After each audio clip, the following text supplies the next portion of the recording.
नमस्कार दोस्तों, आप सभी का स्वागत है आपका अपना online platform updated study centre. RRB group D, ठीक है। रेलवे का आरआरबी ग्रुप डी का एग्जामिनेशन जो कि 17 नवंबर से रेलवे बोर्ड ने डिसाइड किया है। कब से? तो 17 नवंबर से। तो 17 नवंबर देखा जाए तो आज के हिसाब से ज्यादा टाइम बचा नहीं हमारे पास। 17 नवंबर के देखा जाए तो 50 डेज बचा हुआ है। तो हमने प्रीवियस वीडियो में अगर ग्रुप डी से रिलेटेड बात किया जाए तो प्रीवियस वीडियो में हमने क्या क्या चीजें देख लिया है। पहली बात तो हमने उसमें आपको एक सिलेबस बता दिया है कि क्या है ग्रुप डी। ग्रुप डी का सिलेबस क्या है। फिर उसके बाद हमने साइंस साइंस से जो जो भी इंपॉर्टेंट टॉपिक जहां से क्वेश्चन पूछे जाते हैं जिस टॉपिक से, उस टॉपिक के बारे में हमने आपको बता रखा है। आज से हम स्टार्ट कर रहे हैं फिजिक्स। फिजिक्स का टॉपिक को आज हम कंप्लीट करेंगे। मतलब कंप्लीट तो पूरा नहीं होगा, हाँ, लेकिन फिजिक्स का कुछ हद तक हम लोग कोशिश करेंगे जहां तक किया जा सकता है। और फिजिक्स को बहुत ज्यादा नहीं, देखिए फिजिक्स से लगभग 7 से 10 क्वेश्चन। 7 से 10 क्वेश्चन इसलिए बोल रहा हूँ। आप बोलेंगे सर 7 से 8 बोलते हैं, 7 से 10 क्या बोल रहे हैं, 3 का गैप का है। तो इसलिए है कि कभी कभी फिजिक्स से 7 पूछ लेता है, तो कभी 10 क्वेश्चन ही पूछ लेता है, कभी 12 क्वेश्चन ही पूछ लेते हैं। ठीक है, तो 7 से 10 का हम लेके चलेंगे कि हाँ, इतना क्वेश्चन का हम टारगेट रखते हैं कि इतना क्वेश्चन आ रहा है और मैं मुझे उस हिसाब से तैयारी करना है, उस हिसाब से प्रिपेयर रहना है कि इतना क्वेश्चन तक आया तो मैं उसको टेकल कर सकूं, उसको मैं सॉल्व कर लूं और एग्जाम में अच्छा नंबर आ सके। तो आज से हमारा फिजिक्स स्टार्ट होगा। हाँ, आप लोगों से बस एक ही रिक्वेस्ट है, वीडियो स्टार्ट करने से पहले की बात करूंगा कि चैनल को सब्सक्राइब कर लीजिए और बेल आइकन को प्रेस कर लीजिए, जिससे क्या होगा, जो भी चीजें मैं डालूंगा सभी आपके पास डायरेक्ट पहुंच जाया करेगा। और चैनल को अगर वीडियो को मन करे तो शेयर कर दीजिए और लाइक कर दीजिएगा। ठीक है, तो चलिए हम स्टार्ट करते हैं फिजिक्स से। देखिए फिजिक्स का जो भी इंपॉर्टेंट टॉपिक वो पिछले वीडियो में आपको बताया जा चुका है। हम उसी टॉपिक के अकॉर्डिंग जो भी चीजें हैं वही हम लेके चलेंगे। उसके लिए अभी यहाँ पर उसके लिए मैं अलग से 5 मिनट का समय वेस्ट नहीं करूंगा, क्योंकि आपके लिए बहुत इंपॉर्टेंट समय है और इसी समय में आपको सब कुछ करना है। तो आपको कोई नया समय नहीं मिलने वाला उसके लिए। ठीक है, तो जो भी लोग पढ़ाई लिखाई कर रहे हैं, अब देखिए अब चेंगे सर इसमें क्वेश्चन किस प्रकार का आता है। तो क्वेश्चन का अगर हम बात करें, जैसे कि हम आज यूनिट वगैरह कवर करेंगे और भी चीजें कवर करेंगे। जैसे इसमें पूछ लेता है शक्ति की इकाई क्या नहीं है, शक्ति की इकाई नहीं है, ये पूछ लिया। उसके बाद फिर और नीचे जाएंगे तो पूछ लेगा कि उसमें ऊर्जा की इकाई नहीं है, कौन सी नहीं है। ठीक, और अब देखिए उसमें ऊर्जा तो आप वही बोलेंगे ना कि एक तरफ से ऊर्जा की बात कर रही है, ऊर्जा का जूल होता ही है, उष्मा का कैलोरी हम लेते हैं, और वाट सेकंड क्या है, ये भी ऊर्जा की है। और ऊर्जा उष्मा भी क्या है, एक ऊर्जा का फॉर्म ही है। ठीक, अच्छा यहाँ उसमें ऊर्जा की बात करिए तो कैलोरी वाट बचा क्या, किलोवाट। किलोवाट क्या है, ये पावर की है। ठीक, प्रेरित विभवांतर इसी प्रकार के जैसे क्वेश्चन जो है एग्जाम में पूछे जाते हैं।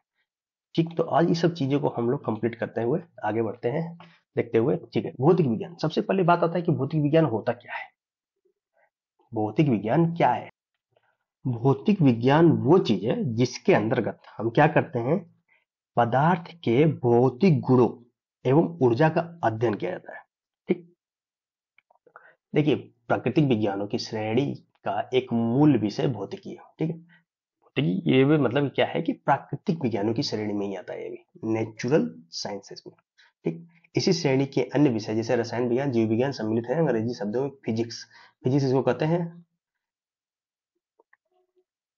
अगर मतलब फिजिक्स फिजिक्स शब्द की उत्पत्ति के बारे में थोड़ा देख लें, तो फिजिक्स शब्द की उत्पत्ति जो है ये लेटिन भाषा के फ्यूसिस, क्या, फ्यूसिस शब्द से होती है। फ्यूसिस शब्द से हुई है। अब फ्यूसिस का मतलब क्या होता है, एक तरफ से इसको हम बोलते हैं प्रकृति। फिजिक्स का मतलब प्रकृति होता है। ठीक, तो एग्जाम में पूछ लेता है फ्यूजिस इससे कि क्यों को ये जो है फिजिक्स है किस प्रकार का शब्द है। तो ये एक लेटिन शब्द है फ्यूसिस, इससे उत्पत्ति हुई फिजिक्स की। कई बार पूछ लेता है। अच्छा ये भी पूछ लेता है कि भौतिक विज्ञान के जनक किसको बोलते हैं। तो भौतिक विज्ञान के जनक अगर हम बात करें तो न्यूटन बाबा है। न्यूटन बाबा भौतिक विज्ञान के जनक। ठीक, नया पेज ले लेता हूं।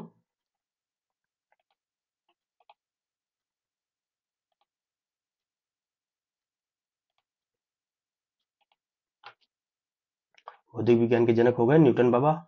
तो आपसे देखिए यहाँ पर दो प्रकार क्वेश्चन पूछ सकता है, एक तो फिजिक्स, क्या हो गया,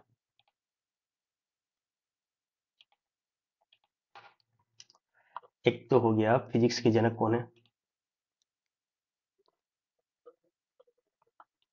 तो यहाँ पर आप बोलिएगा क्या, आइजैक न्यूटन। कई बार पूछा है ये प्रीवियस पेपर में अगर आप देखेंगे तो कम से कम 12-13 बार मिलेगा फिजिक्स के जनक किसे कहा जाता है। ठीक, और अगर आपसे ये पूछ ले कि आधुनिक आधुनिक भौतिक विज्ञान के या आधुनिक भौतिकी के, आधुनिक भौतिक विज्ञान के जनक का बात करें तो आप क्या बोलिएगा, तब फिर आप बोलिएगा आइंस्टीन को। आइंस्टीन आइंस्टीन को बोलिएगा आप। ये एक्चुअली कैपिटल टी होगा यहाँ पर, चलिए उसमें ध्यान नहीं दे, ध्यान आपको ये देखना है कि हाँ, आपको ये पता चला कि फिजिक्स के, अगर केवल फिजिक्स के फादर का बात किया जाए तो न्यूटन बाबा है, लेकिन अगर आधुनिक फिजिक्स का बात किया जाए तो आइंस्टीन बाबा है। ठीक है, चलिए इतना हो गया, अब आगे बढ़ते हैं। और यहां से एक चीज और पूछ सकता है कई बार कि फिजिक्स शब्द जो है, फिजिक्स शब्द किसने प्रस्तुत किया था, यानी कि भौतिकी शब्द, भौतिकी शब्द का बात किया जाए तो ये दिए थे अरस्तु। अरस्तु जी ने दिया था भौतिकी शब्द। ठीक है, तो ये भी ध्यान रखिएगा, तीन चीजें हम लोगों ने यहाँ पर देखा और तीन चीजों से कई सारे क्वेश्चन पूछे गए हैं इन तीन शब्द से। ठीक, चलिए आगे। तो अगर कुछ और बात किया जाए तो भौतिक आखिर कहते किसे हैं, मान लीजिए एग्जाम में कई सारे आपको स्टेटमेंट दे दिया, तो अगर आपसे एक ये स्टेटमेंट देता है कि भौतिक विज्ञान क्या है, प्राकृतिक विज्ञान की एक बृहद शाखा है जिसके अंतर्गत भौतिक जगत में घटित होने वाली विभिन्न भौतिक परिघटनाओं का सार्वभौमिक जो भी सिद्धांत है, नियम है और अवधारणाएं, इसके संदर्भ में उसका अध्ययन किया जाता है। ठीक, एक तो ये हो गया। दूसरा अगर हम बात किया जाए और अगर बोल लें तो भौतिकी क्या होता है, इसके अंतर्गत क्या करते हैं हम, ऊर्जा व ऊर्जा के विभिन्न रूपांतरणों, ठीक, मतलब ऊर्जा या ऊर्जा के विभिन्न रूपांतरणों तथा पदार्थ एवं ऊर्जा की अंतर क्रियाओं का अध्ययन किया जाता है। तो फिलहाल स्टेटमेंट ऐसे कभी पूछता नहीं है, कभी कभी आ जाता है तो वो अलग बात है। हम सीधे आते हैं कि हमारा टॉपिक क्या है, हमको क्वेश्चन कहाँ से पूछे जाते हैं। ठीक, और बाकी इधर उधर ज्यादा दिमाग लगाने की जरूरत नहीं है। तो सबसे पहले हम आते हैं मात्रक। देखिए मात्रक से क्वेश्चन पूछा है हर एक शिफ्ट में, पिछले बार का जो भी पेपर हुआ है उसमें हर एक शिफ्ट में मात्रक से क्वेश्चन पूछा गया है। तो मात्रक को आप ध्यान से देखिए। मात्रक यानी कि यूनिट।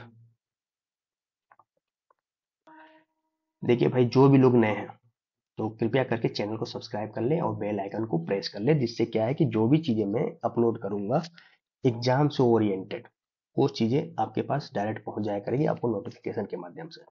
तो इससे क्या है कि आपको एक तो रिवीजन हो जाएगा अच्छा खासा, और बहुत सारे हेल्प होगा यार, बहुत सारी चीज जानने को मिलेगा। ऐसा नहीं है कि हाँ ये टाइम पास हो रहा है, ये एक तरफ से आपका क्रैश कोर्स है जो कि शॉर्ट समय में, कम समय में आपको वो सभी चीजें प्रोवाइड करवा देना है जो कि एग्जाम में पूछे जाते हैं, जहां से एग्जाम में क्वेश्चन बनते हैं। ठीक, तो इस बात को ध्यान में रखते हुए बनाया जा रहा है। फायदा होगा, जरूर होगा। अगर आप केवल इसको भी फॉलो कर लेंगे ना तो आपका 25 नंबर में से 22 से 23 क्वेश्चन आराम से साइंस में आप कर लेंगे। अब आता है मात्रक। मात्रक क्या है, तो किसी भी भौतिक राशियों को, कोई भी भौतिक राशि है, सपोज लंबाई है, द्रव्यमान है, ठीक, दूरी है, जो भी चीज है, कोई भी भौतिक राशि को मापने के लिए एक मानक मान की आवश्यकता होती है। एक मानक मान होता है ना कि भैया हम पूछते हैं कितना किलोमीटर दूर गए हो, कितना दूर है तुम्हारा घर, तब क्या बोलोगे, 20। कुछ तो बोलोगे ना, किलोमीटर, मीटर, सेंटीमीटर या डेकामीटर, हेक्टोमीटर, जो भी चीज है। तो वही कि किसी भी भौतिक राशि को मापने के लिए एक मानक मान की आवश्यकता होती है जिसे मात्रक कहते हैं। जैसे जैसे कि अगर आप बात करें तो लंबाई के लिए मीटर है, द्रव्यमान के लिए किलोग्राम है, समय के लिए सेकंड है, और इसी तरह से और बात किया जाए तो विद्युत धारा एम्पियर है, तो यहाँ से ये समझ में आता है कि हाँ, मात्रक जो है बहुत इंपॉर्टेंट है, किसी भी भौतिक राशि को मापने के लिए हमको उसकी आवश्यकता होती है। और यहाँ पर क्या लिखा है, किसी भौतिक राशि का मापन एक निश्चित आधारभूत चित्र रूप में चुने गए मान्यता प्राप्त, इसके चक्कर में मत पड़िए, ये बहुत ही घुमा फिरा के लिखा हुआ है।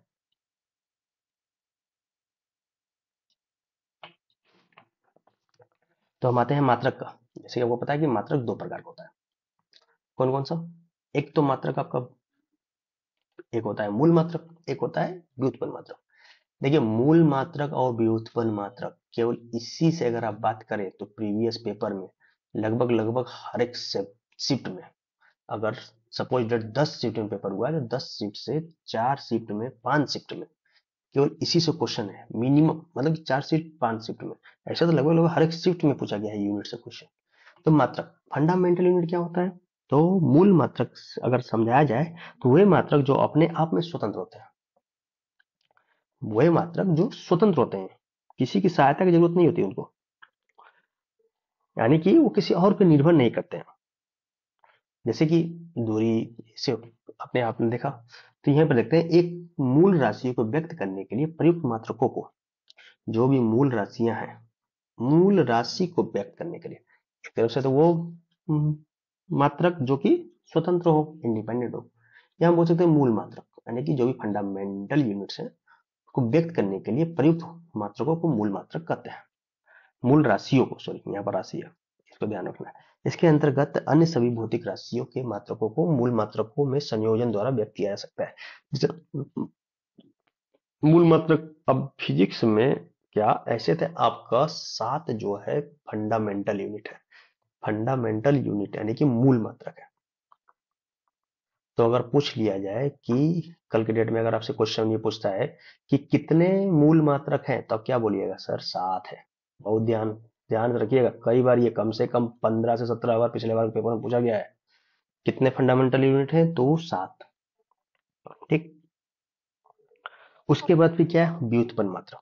तो व्युत्पन्न राशियों के मात्रकों को व्युत्पन्न मात्रक कहते हैं।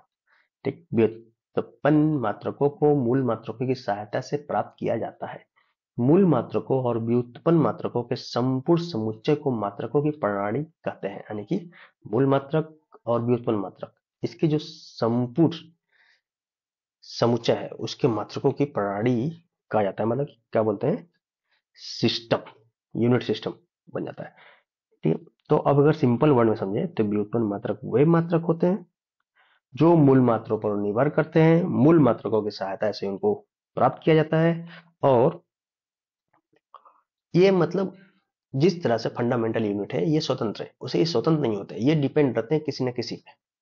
ऐसे समझ लीजिए, मतलब कि अगर आपको डायरेक्ट अगर हम 4 ऑप्शन दे दें, क्या क्या? एक तो हो गया मीटर, दूसरा हो गया किलोमीटर,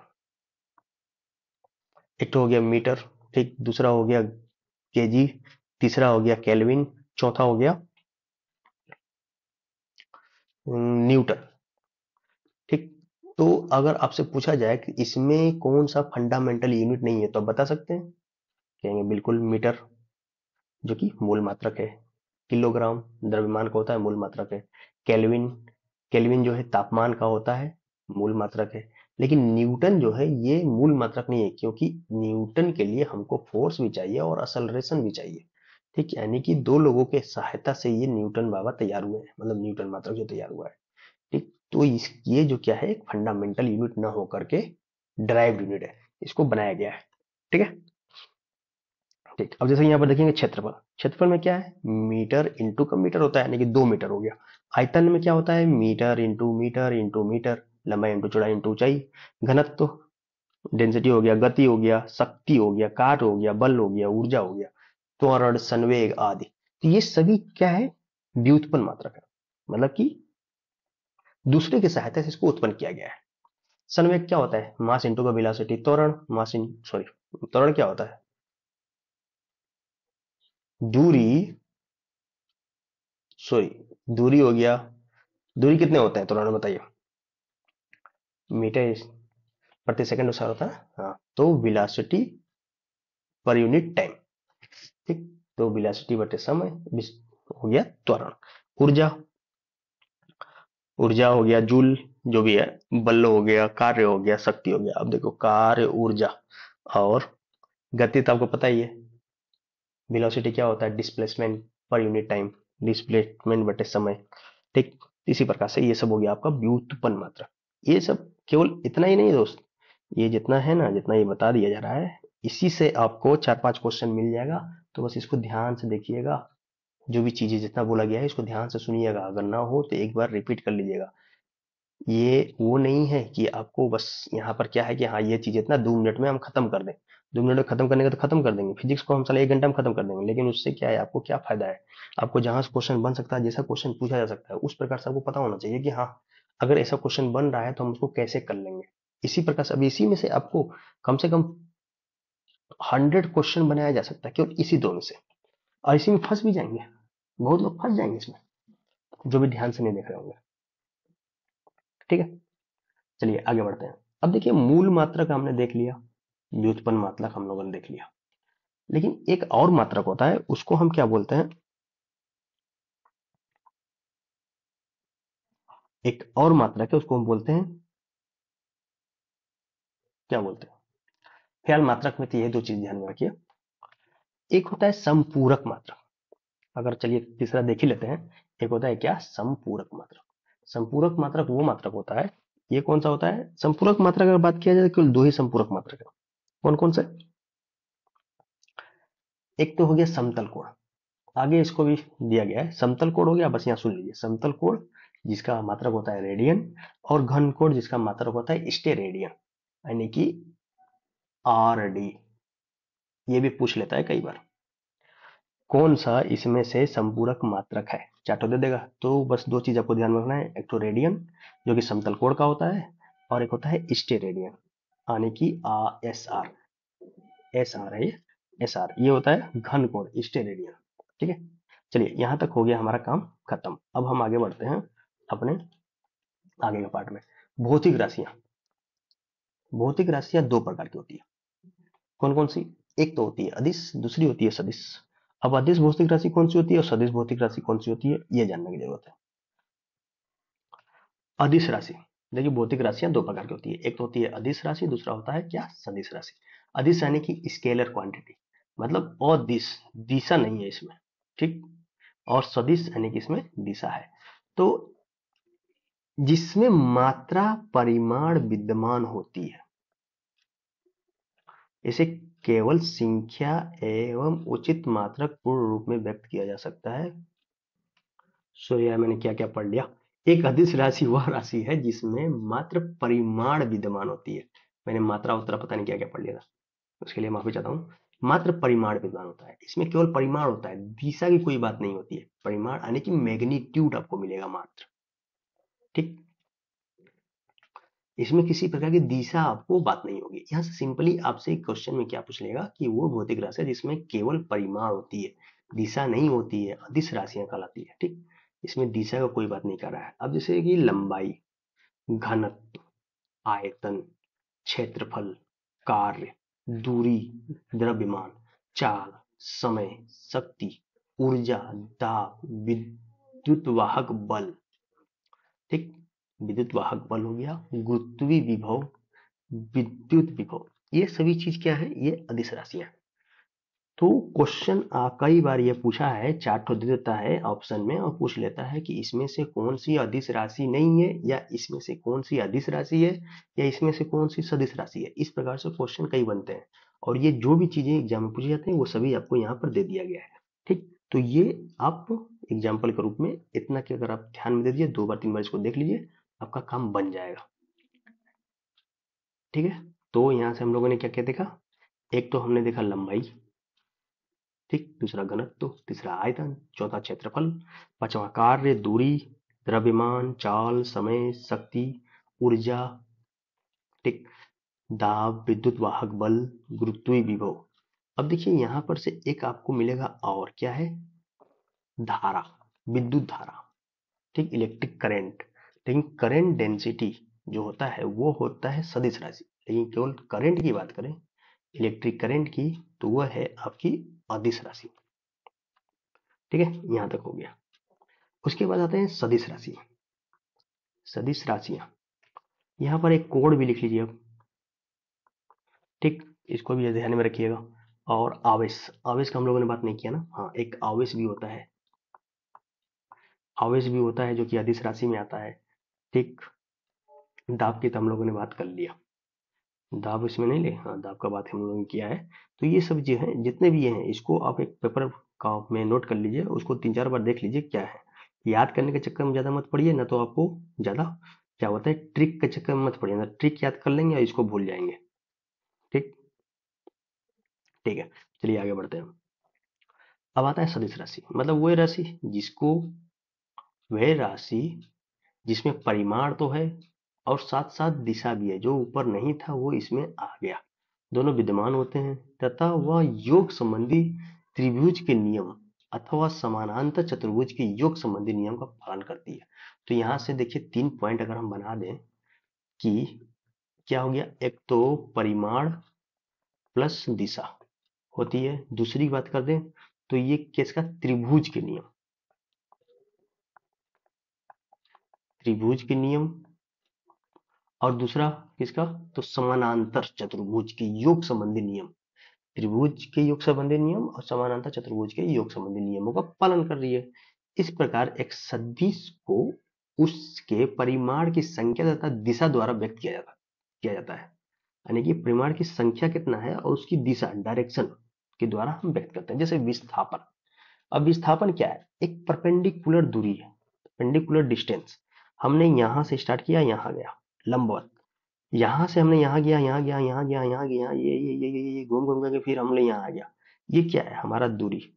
लेकिन यहाँ से अगर हम यहाँ देखेंगे तो ये क्या है, विस्थापन।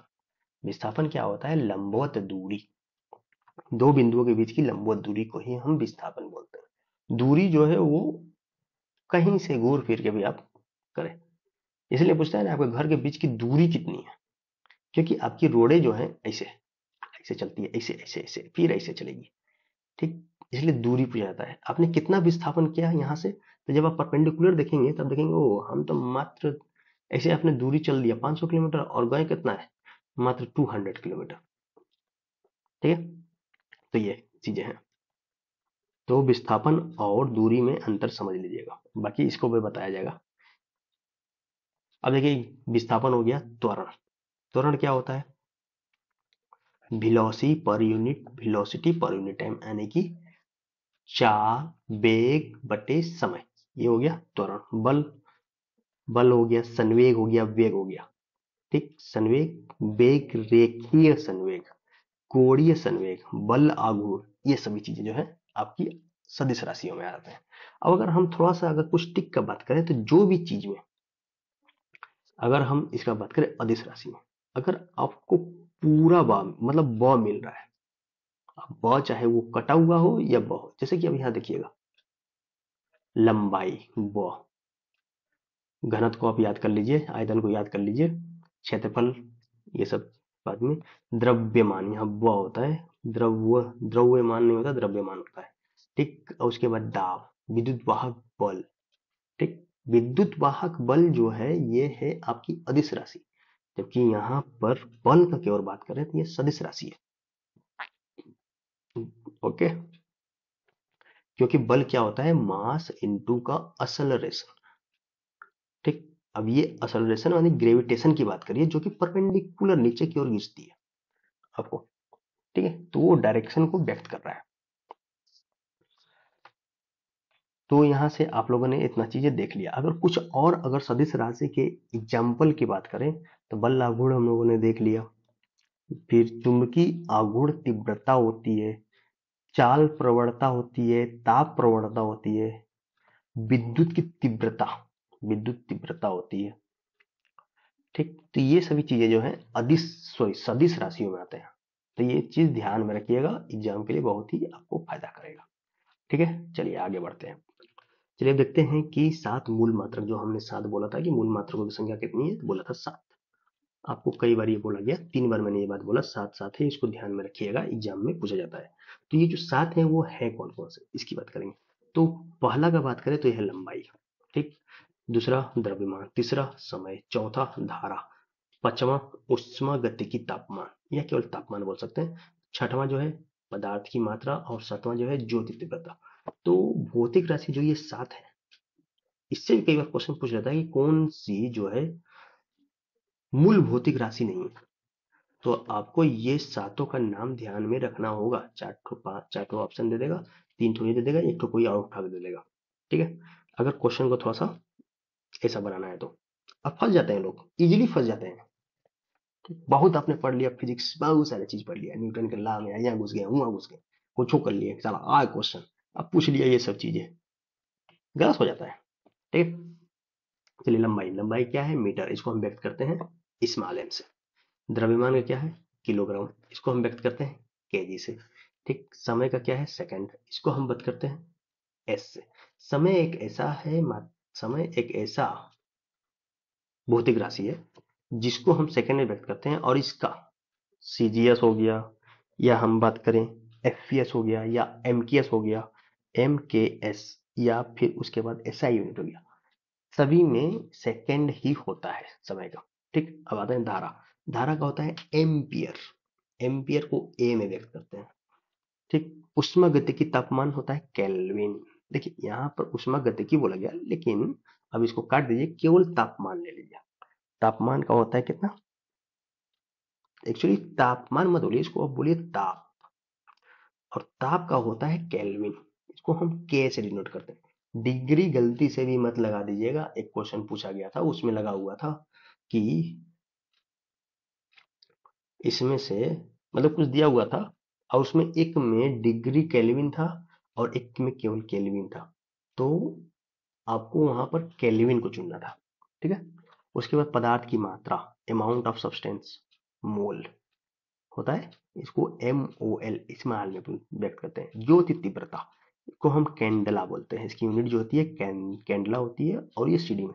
अब देखिए ये जितने भी हैं ये सभी क्या हैं? आपके मूल मात्रक है। तो अब ये बताइए, यानी कि फंडामेंटल यूनिट, और ये फंडामेंटल राशि यानी कि भौतिक राशि है, फिजिकल, जो ये मूल राशियां हैं। ठीक, तो इसमें जो भी चीजें हैं ये आपके सभी सदिश, इसमें सदिश होगा या अदिश होगा, जरा बताइएगा खुद सोच करके। ठीक, चलिए नेक्स्ट क्वेश्चन चलते हैं। नेक्स्ट आगे, दो पूरक मात्रक है, जो मैंने दो पूरक बोला था ऊपर कि हाँ इसको ध्यान दे दीजिएगा, कई बार एग्जाम में पूछा जाता है। तो एक तो समतल कोण है, एक ठोस कोण है। अभी एनटीपीसी का एग्जाम हुआ था, उसमें पूछा था, 4 ठो ऑप्शन दे दिया था। एक ठो दे दिया था न्यूटन, और न्यूटन दिया था, और क्या क्या करके मतलब 4 दिया था, उसमें एक ये भी दिया था स्टेरेडियन। अब पूछा था इसमें से कौन सी जो है पूरक मात्रक है। पूरक यानी कि सप्लीमेंट्री, सब कम सॉरी कंप्लीमेंट्री क्वांटिटी, कौन सी कंप्लीमेंट्री क्वांटिटी है।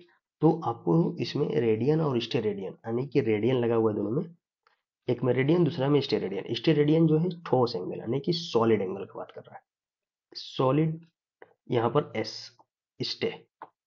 ठीक, समतल यानी कि प्लेन कोण, प्लेन एंगल की बात करें केवल रेडियन।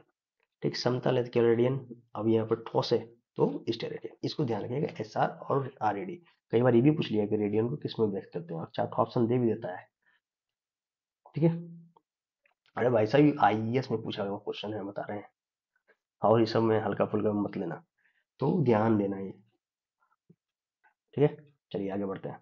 उसके बाद फिर लंबाई का मापन। अब देखिए लंबाई का मापन बोले तो 10⁻³ मीटर से लेकर के, तो 10⁻³ मीटर, यानी कि हम बोले 10 टू पावर ये होगा -3। ठीक है, 10⁻³ मीटर से लेकर के 10⁻² मीटर तक हम क्या है, मीटर स्केल का उपयोग करते हैं।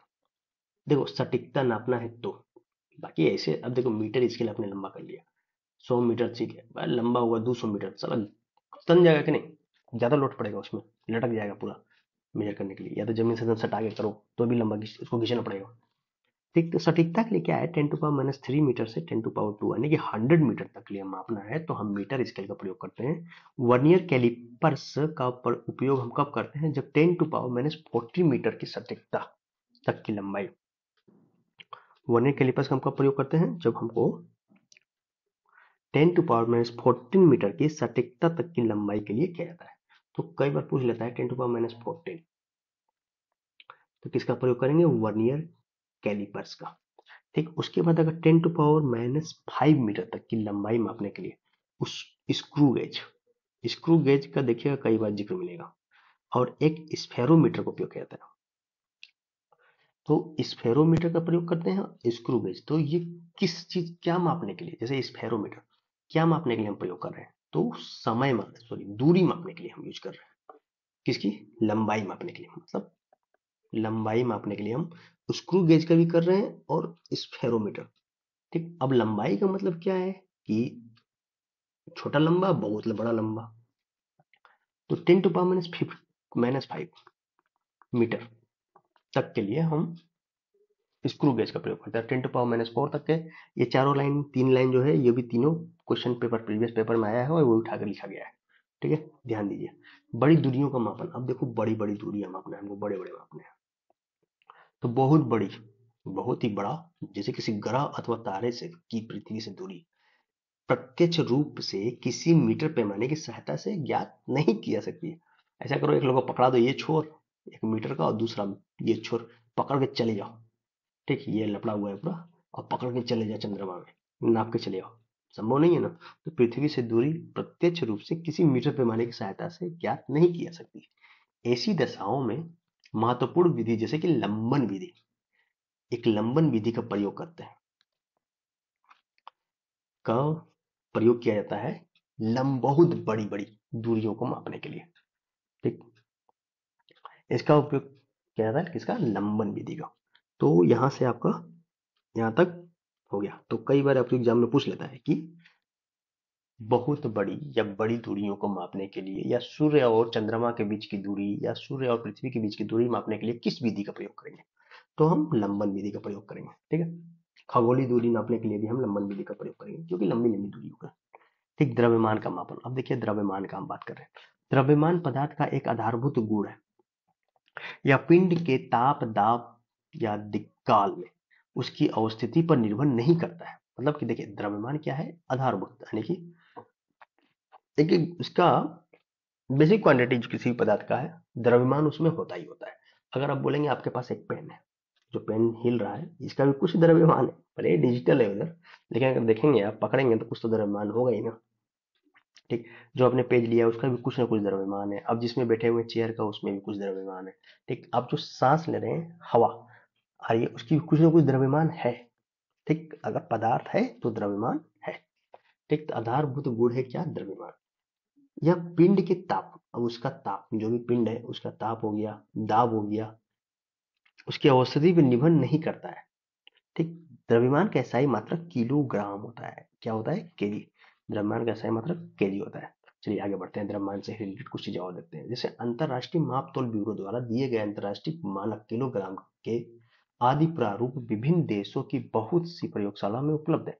भारत में इसे नई दिल्ली स्थित राष्ट्रीय भौतिकी प्रयोगशाला एनपीएल में रखा गया है। तो ये सब चीजें उतना ध्यान में नहीं रखना है, बस खाली राष्ट्रीय भौतिकी प्रयोगशाला, नेशनल फिजिकल लेबोरेटरी कहाँ है? तो आप बोल दिएगा कहाँ पर है? न्यू दिल्ली, या आप बोल दीजिए दिल्ली में। काम खत्म आपका। समय का मापन। अब समय का मापन की बात करें, किसी भी समय अंतराल को मापने के लिए हमें घड़ी की आवश्यकता होती है। होती है भाई, घड़ी देखने का पूछते हैं, भाई कितना टाइम हो गया?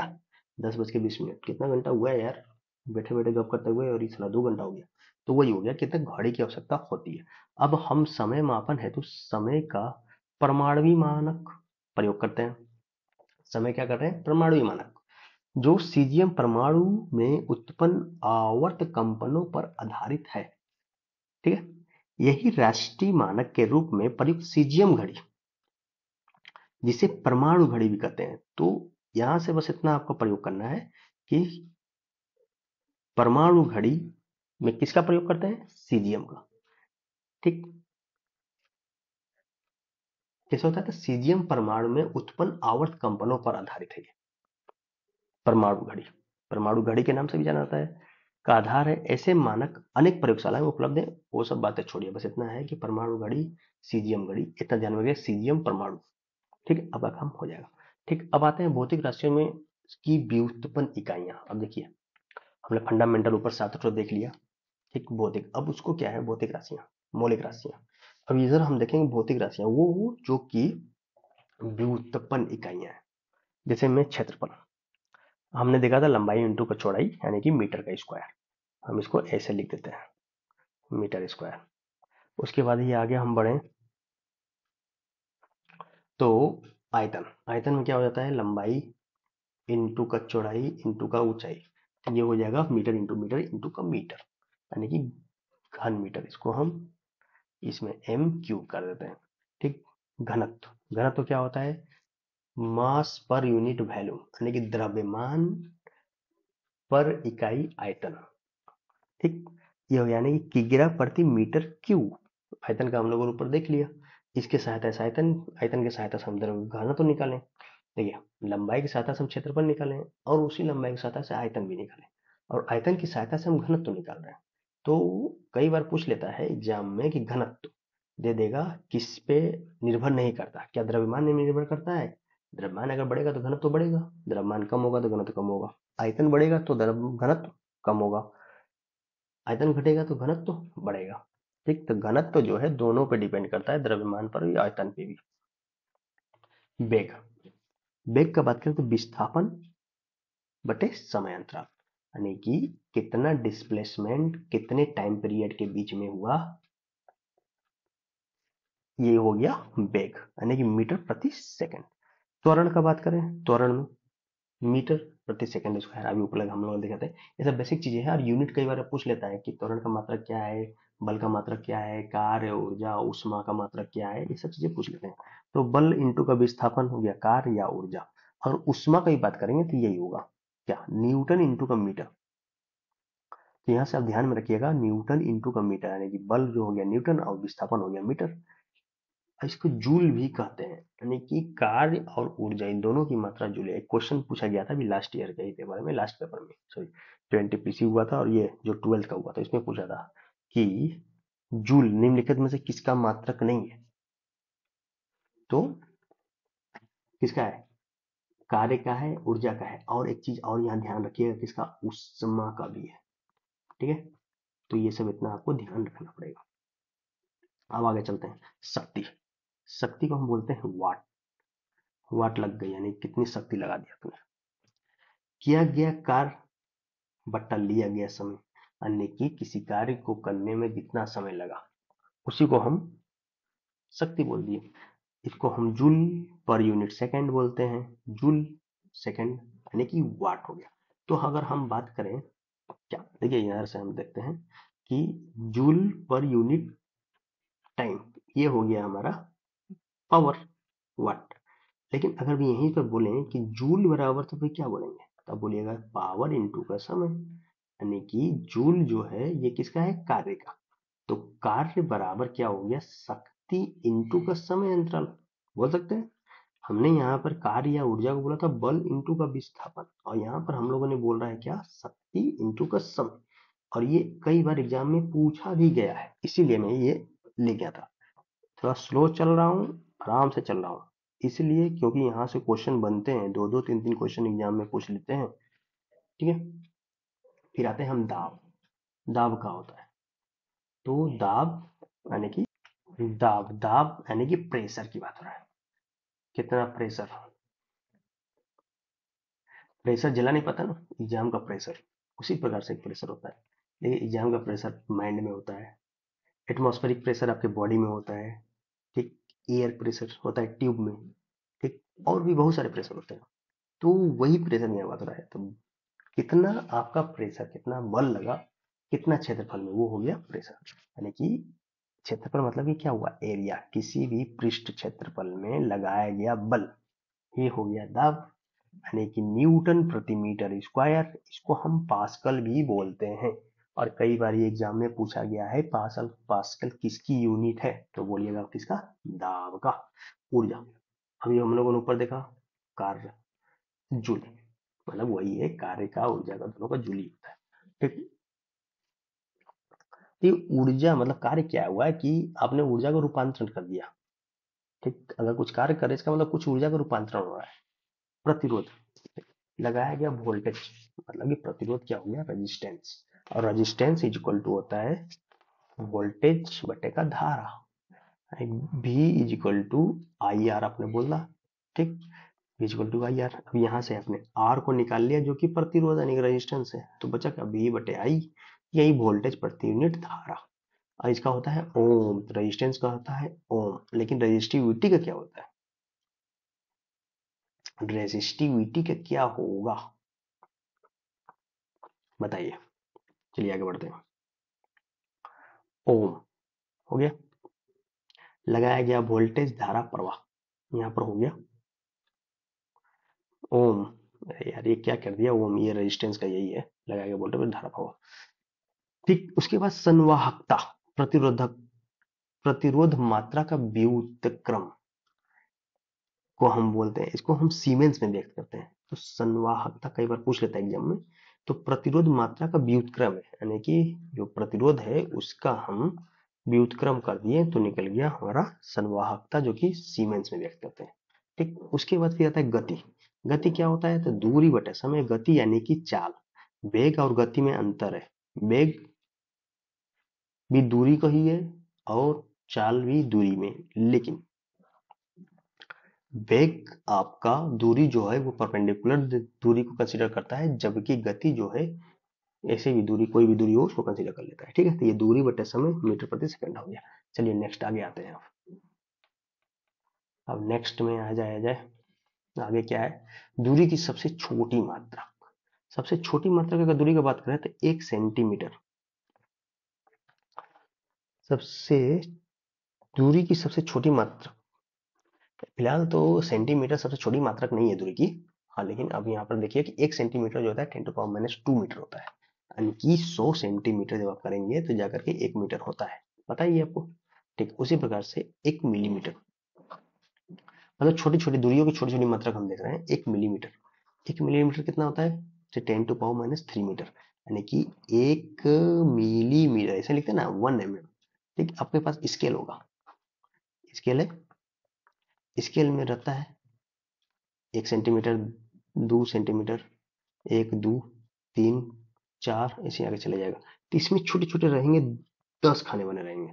ठीक, हम 10 खाने बोल रहे हैं, 10 लाइन का नहीं बोल रहा हूँ, एक लाइन ये, एक लाइन ये, बीच में 8 लाइन रहता है, 10 खाने हैं, तो वो 10 खाने मतलब 10 सेंटीमीटर, 10 मिलीमीटर हो गया वो, 10 मिलीमीटर मिला करके 1 सेंटीमीटर बना, तो वही मैं बोल रहा हूँ, तो 1 मिलीमीटर जो है 10⁻³ मीटर के बराबर है। एक माइक्रोमीटर 10⁻⁶ मीटर, कई बार होगा आपने देखा होगा। ठीक, एक नैनोमीटर 10⁻⁹मीटर, और एक एंगस्ट्रॉम 10⁻⁻10 मीटर। एंगस्ट्रॉम किसकी यूनिट है, तो वेव लेंथ की यूनिट है, किसकी, वेव लेंथ यानी कि तरंग दैर्घ्य की यूनिट है एंगस्ट्रॉम। ठीक, एक फर्मी 10⁻15 है, एक फर्मी का बात किया जाए तो ये 10⁻15, ठीक है, तो इसको ध्यान में रखिएगा, 10⁻15 मीटर एक फर्मी है, और कई बार ये फर्मी हो गया, एंगस्ट्रॉम हो गया, नैनो वाला पूछ लेता है। अब यहाँ से अगर दे दिया जाए कि 1 नैनोमीटर इज इक्वल टू, इसको आपको किसमें, माइक्रोमीटर में कन्वर्ट करना है, तो कितना माइक्रोमीटर बोलिएगा, 1 नैनोमीटर मतलब क्या होता है, माइनस, सॉरी 10⁻⁹ मीटर, और एक माइक्रोमीटर कितना होता है, 10⁻�6, यानी कि आपको -6 करना है माइक्रोमीटर। ठीक है, यानी कि हम, आप क्या बोलिएगा, क्या बोलिएगा, 1000 micrometre is equal to 1 nanometre, क्या गलत हो गया, क्या ये गलत हुआ, गलत कैसे हुआ भाई, 1 बस खाली यहाँ पर आपको अभी करना बाकी है, 1/10⁻1/1000, यानी कि 10⁻³ माइक्रोमीटर जो है ये है आपका इक्वल टू 1 नैनोमीटर। ठीक है, तो ये चीजें ध्यान में रखना, इस तरह से कई बार क्वेश्चन पूछ लिया गया है, और इसी में पूछ लिया, ग्रुप डी में ही पूछ लिया है, आरआरबी, एनटीपीसी और एएलपी में तो बहुत सारे क्वेश्चन पूछे भाई, सबसे बता रहा, दूरी अथवा लंबाई के मात्रक, आप लोग एएलपी का अगर क्वेश्चन कर लेना जो भी इस साल पूछा गया है, तो आपको फिर ये साइंस में बहुत हेल्प हो जाएगा। दूरी अथवा लंबाई के मापक, अब देखिए यहाँ पर हम केवल दूरी या लंबाई की बात करें, जैसे 1 किलोमीटर, 1000 मीटर पता ही है। एक मील 1.60 किलोमीटर या 1.6 किलोमीटर, बस इतना ही बोलिए, ज्यादा इसको चक्कर में मत पड़िए। 1.6 किलोमीटर।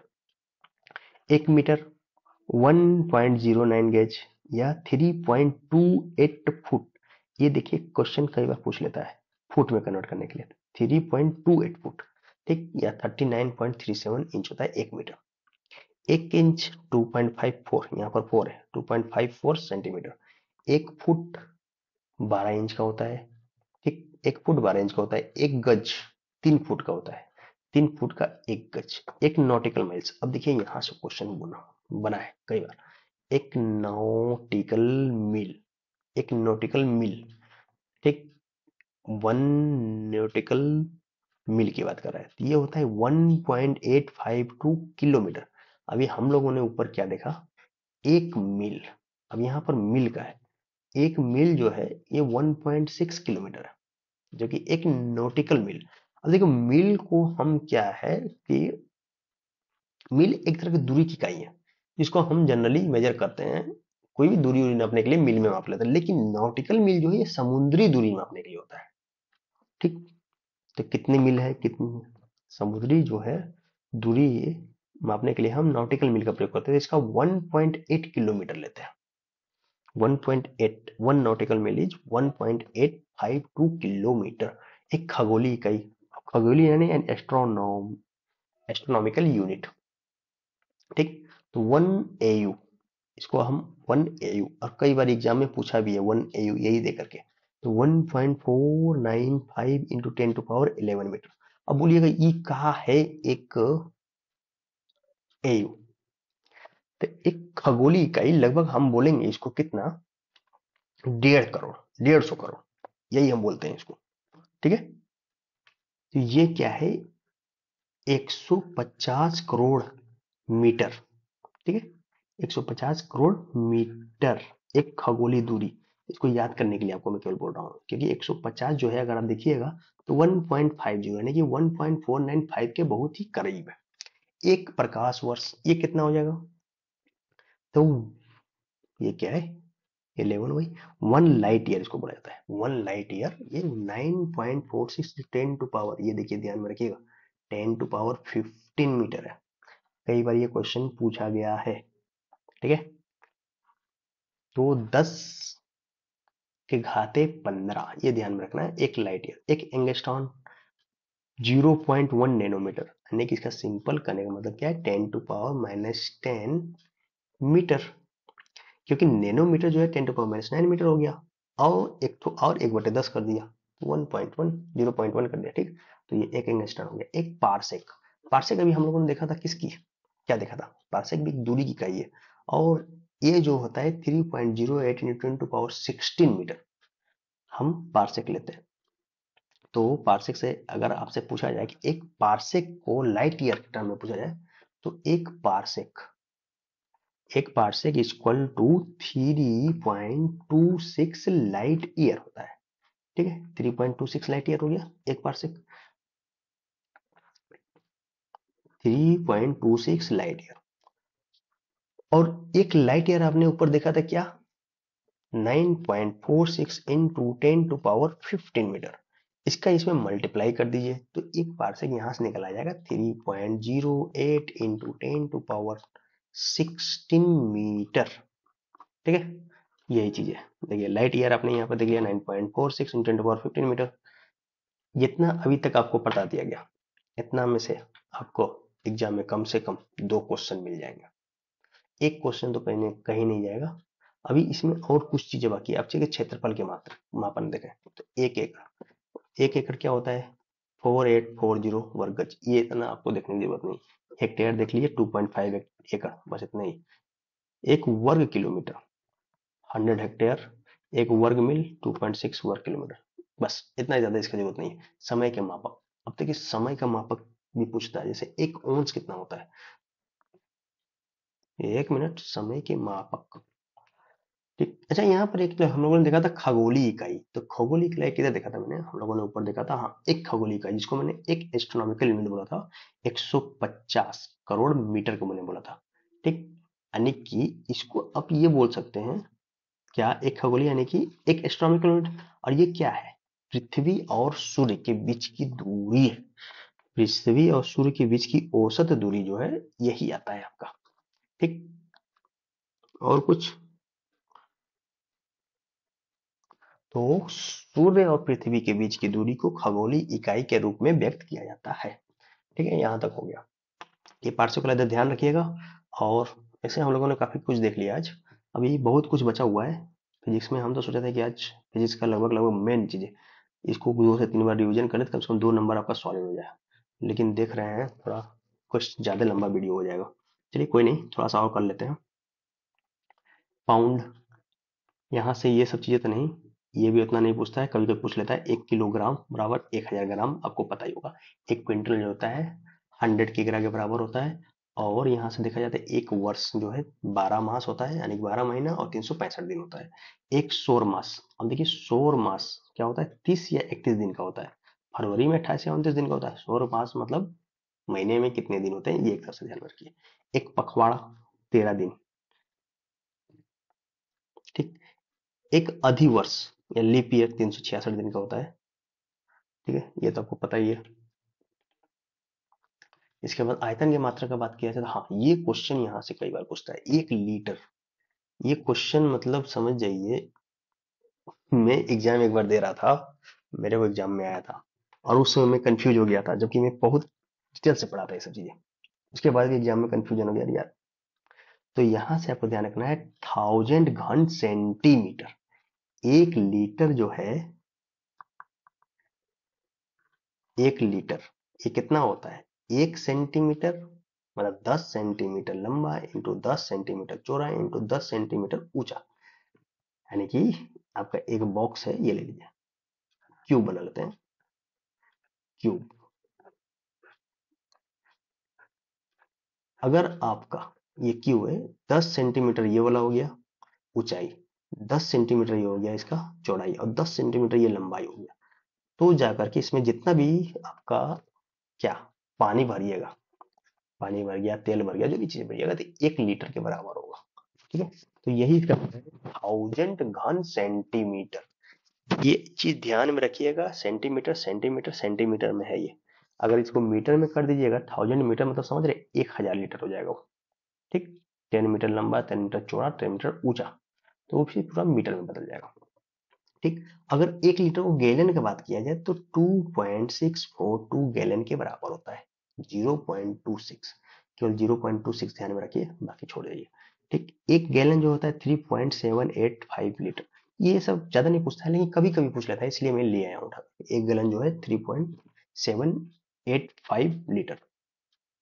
ठीक, चलिए अब आगे आते हैं नेक्स्ट क्वेश्चन में। सॉरी, नेक्स्ट टॉपिक क्या है और आगे क्या चीज है। अब देखिए, एसआई मूल मात्रकों में पदों में व्यक्त कुछ एसआई मात्रक, मतलब कुल मिलाकर ये दिया हुआ है कि ये भौतिक राशियां हैं और इसका एसआई मात्रक क्या है।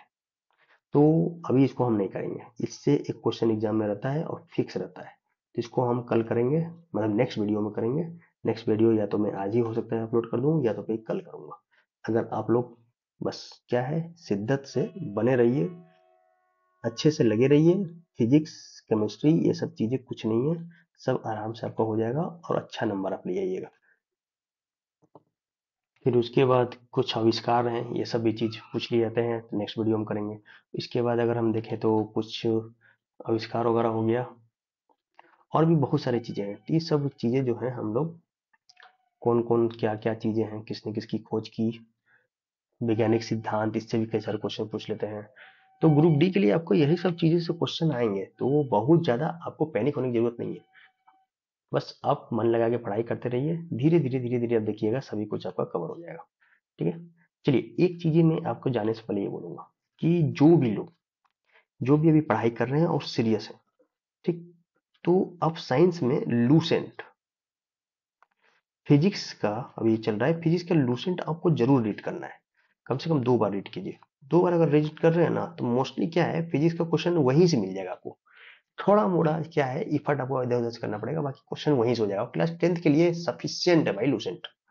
ठीक, लेकिन जो भी मैं किस लेक्चर कर रहा हूँ, देखिए ये लूसेंट में ऑलरेडी है, एनसीईआरटी में भी है, आपको ये सब क्या है, एक निचोड़ ला के दिया गया है ताकि जो भी चीजें आपको प्रोवाइड करवा दिया जाए कि इससे आपका काम हो जाए, आपका काम इजी वे में हो जाए और आराम से आप कर ले।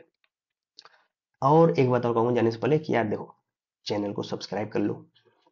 चैनल को सब्सक्राइब कर लोगे, आपको फायदा होगा, मुझे भी फायदा होगा, मुझे भी थोड़ा सा मोटिवेशन मिलेगा। हाँ चलो ठीक है यार, लोगों को पसंद आ रहा है मेरा पढ़ाने का तरीका, या जो भी चीजें हैं, ये कंटेंट पसंद आ रहे हैं, कुछ भी चीजें पूरे इस लेक्चर में अगर कुछ भी पसंद में आया हो तो आप एक बार सब्सक्राइब कर लीजिए और बेल आइकन को प्रेस कर लीजिए और एक लाइक कर दीजिएगा अगर कुछ भी पसंद में आया हो। और कुछ भी नहीं पसंद आया हो मेरा, कुछ भी नहीं, तो आप सजेशन दीजिए। ठीक, हमको सजेशन दीजिए कि उसमें क्या चीजें कमी है, तो उसको हम सुधारेंगे और नेक्स्ट वीडियो में उसको सुधार करके आपको देखने को मिलेगा, सुधार देखने को मिलेगा, कोशिश रहेगा पूरा। ठीक है, लाइक कर लीजिए, लाइक कर लेंगे तो थोड़ा प्रोत्साहन होगी। फिलहाल मैं तो साइंस की, हाँ एक साइंस का मैंने प्लेलिस्ट जो है ग्रुप डी के साइंस का प्लेलिस्ट बना दिया हूँ। अभी फिलहाल जो भी दो टॉपिक थे, दो चीजें मैंने वीडियो अपलोड किया था ग्रुप डी से रिलेटेड, वो सभी चीजें इसमें अपलोड कर दिया गया है। अब इसको भी मैं उसी में ऐड कर दूंगा। ठीक, इसको आप उसी में जाकर के एक बार प्लेलिस्ट को आप क्या करते हैं, सेव कर लीजिए। आपको जो भी चीज अपलोड करेगा डायरेक्ट आपके पास पहुंच जाया करेगा, आप उसको देख लिया कीजिए। नहीं मन करे मत देखिएगा, मन करे तो इसको 2x में प्ले कर लीजिए, ध्यान से सुन लीजिए, क्योंकि मैं बहुत स्लो सुना हूँ। ठीक, बहुत स्लो स्लो पढ़ाया हूँ, अगर आप इसको थोड़ा सा ध्यान देंगे तो 2x में भी प्ले करके आप इसको सुन सकते हैं। ठीक, बस उतने बोला गया है जितना आपको एग्जाम के लिए इंपॉर्टेंट है। ठीक है, ठीक, जाने से पहले ये बोलेंगे चैनल को सब्सक्राइब करिए, बेल आइकन को प्रेस करिए। थैंक यू, आज के लिए इतना ही।